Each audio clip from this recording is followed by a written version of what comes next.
Hey everyone, welcome back to Rhythm Railroad. This is an update video for my new space, for my new HO layout. If you've been watching my videos, you know that I'm in the process of changing scales from N to HO, and because I've acquired this new space down here, I was able to switch over to a larger scale. So just watch my other videos and get caught up if you haven't done so, and you'll see the progress from the beginning. This video is going to be basically showing you what I did as far as insulation, because that was like the biggest thing that happened, and a few other things. But as you can see, we're using Roxol insulation, which is like a wool and recycled material type insulation. I highly recommend this stuff. This is super easy to work with. It's you know, it doesn't make your skin really itchy like fiberglass. You don't need to wear any like real protective masks or anything like that unless you want to. But I did all of this and I had no problems whatsoever. So the nice thing about this material is that it's fire resistant, even though I've seen demos of you know, putting flames under this material for days and it never caught on fire. It's very, very soundproof naturally. They do have some that's actually soundproof, like designed for that, but it's already a lot deader in here as far as the sound goes, which is nice. And it's like I said, you can cut it to any size you want with a like a bread knife. So I went to the dollar store and picked myself up a big knife and was able to do, you know, all the odd cuts and you know, around the sockets and stuff, which I'll show you in a minute. But before I did all that, you know, obviously I framed out the room. As you see, this is the way it looked originally.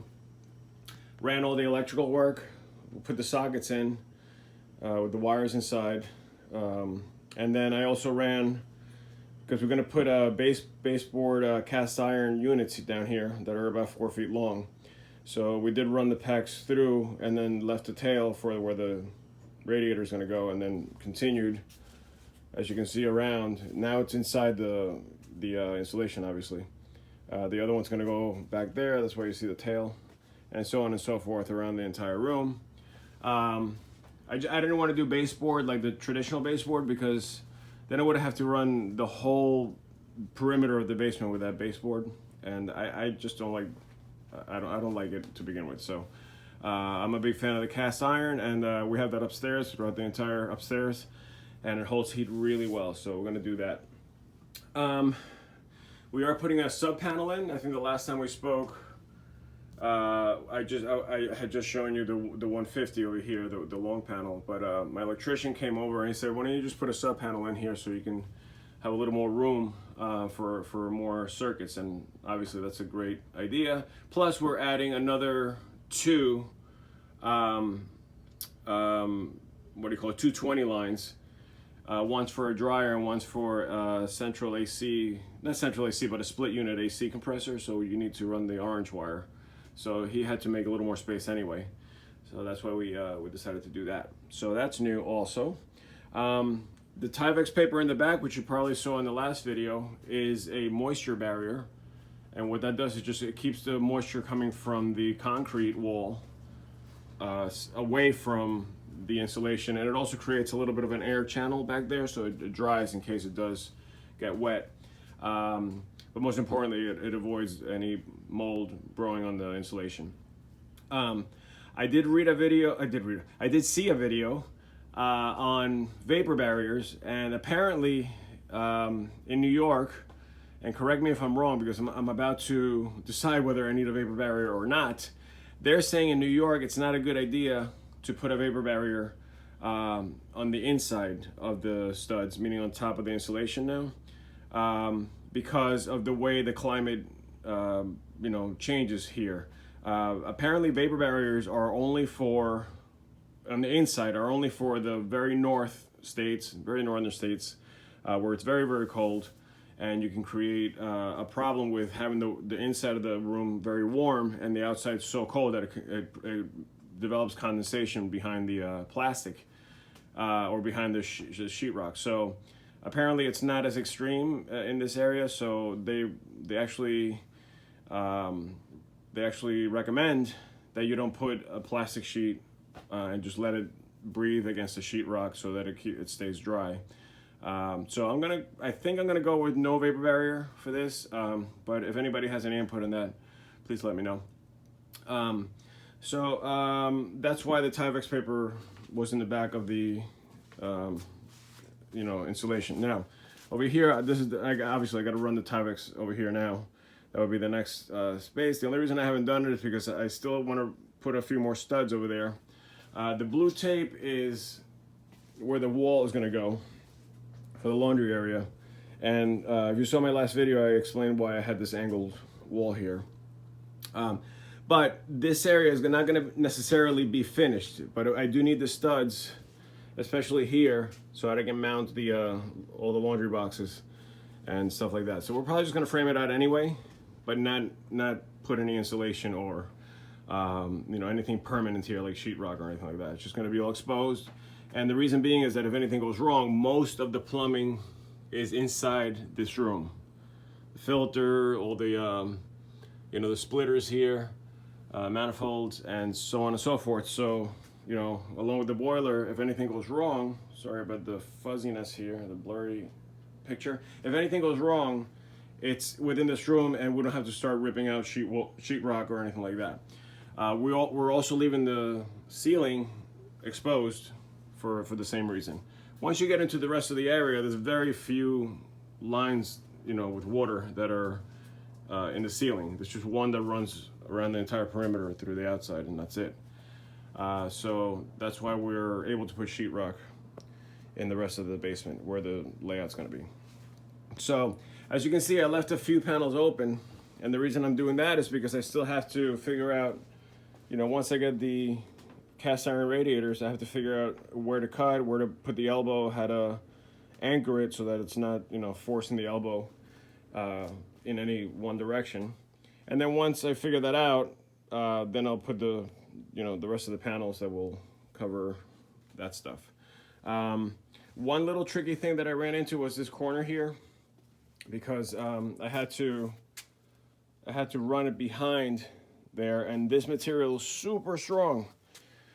I've never seen such strong plastic. I mean, I'm pushing really hard on this and it's barely moving. So it's really hard to go through a corner, and you don't want to force it because you can kink it. So I had to notch it, and then obviously put those metal plates, which are designed to not screw into wires and pipes and stuff.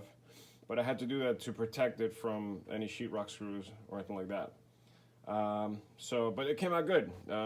And there was no kinks or anything like that. The reason I did that is because I didn't want a radiator here, which I'm kind of forced to put here. This radiator has to go here because of this pipe. I can't run it behind the pipe or in front of the pipe. So I'm just going to start the radiator here. I'll put the elbow here, come out. The radiator will run up to there, and then I'll do the other connection there and keep going. But I didn't want a radiator here and then one right next to it there. That's why I had to make that corner, so now I can put the radiator more in the center of the room. Otherwise, all the heat is on this side of the basement, and there's nothing to fill up this space here. So I went with that, and then obviously this is the end of the line, so once it comes out here, I have all this rolled up here because it's going to go up, around, and then down into the zone that I already had installed originally when I bought the house, and I changed the boiler system. So that's the receiver there. So that goes in and then back into the boiler, heats it up, and then back there is the pump to start the cycle again. So that would go out, up and around, and then down to here, which is where I have this PEX rolled up, and obviously around the entire perimeter, and you start over again. So everything seems to be in place right now. My electrician did run all my, he did rough in the lighting for the room. So obviously there's gonna be 4 hi-hats here, 4 pot lights, along with some here as well. And he left enough room, enough material to move them if we need to, a little bit left or right. So that's nice. But yeah, so everything is coming along, and now the next step would be sheetrock once I once I figure out the heating and the rest of the installation. This I left open also because I have this one radiator that's coming from the upstairs that splits there, so I didn't want to cover it just yet. And then I have, this is for, there's like a light post outside on my front yard that, you know, this was like an original wiring connection there, so we left it in there. But it's fine, we're never gonna access that anyway, unless we really need that light post, which we don't. And that one, I just forgot. I just gotta put the top panel and then, you know, leave that bottom alone. Oh, but also, you see, I put the plates here, both for the wire and for the PEX, so I don't, you know, put a long screw into it when I'm doing bench work and stuff, and accidentally hit the wires or the PEX. The only thing is I should have, you know, I'm kind of new at using these plates, so I think I might have been able to get shorter ones for the wire because it takes up so much room on the beam, which is potentially what I'll need to, you know, put any kind of like bracing for the bench work in. But so what I did is, I know I'm going to be bracing into the bottom here. I left a little bit of wood here in case I need something there, but most of my layout's going to be from this point up. So what I did is I went as low as I could on the top of this plate so that I had the most amount of material up here to put my bench work, you know, on. So I mean I imagine the lowest my staging yard would be that height, so I could just, you know, nail all the way through there. And I'm looking to do my main level at about 40, so that's like around here somewhere. And then, you know, the second level would be much higher. But you know, we'll see how that goes. Hopefully I won't run into any problems where I'll have to, you know, take the sheetrock down, but I'm a little too far from starting bench work to even visualize it that much, so that's why I'm leaving it alone right now. But it's super important that I have that metal plate there for, especially for the PEX. I don't want any water leaking out, causing a huge mess over here. So that's where we're at. Obviously the floor is done, the windows are done, and the only thing I'm waiting to do now is waiting for a plumber to come in and move this giant gas pipe that's in the middle of the entire room, and it's really upsetting me because when I first got this installed, I wasn't thinking this far ahead. So yeah, so then they teed it off here and then they elbowed it that way. It's all over the place. So what's going to happen is they're going to move it closer to the center beam. This way I can run all the way through and then elbow to the boiler, and then the stove can just get teed off here rather than over there, which is, you know, silly. So this way I can put the sheetrock on the ceiling without having to, you know, leave the pipe exposed or having to box it out or whatever it is. So yeah, just plugging away here.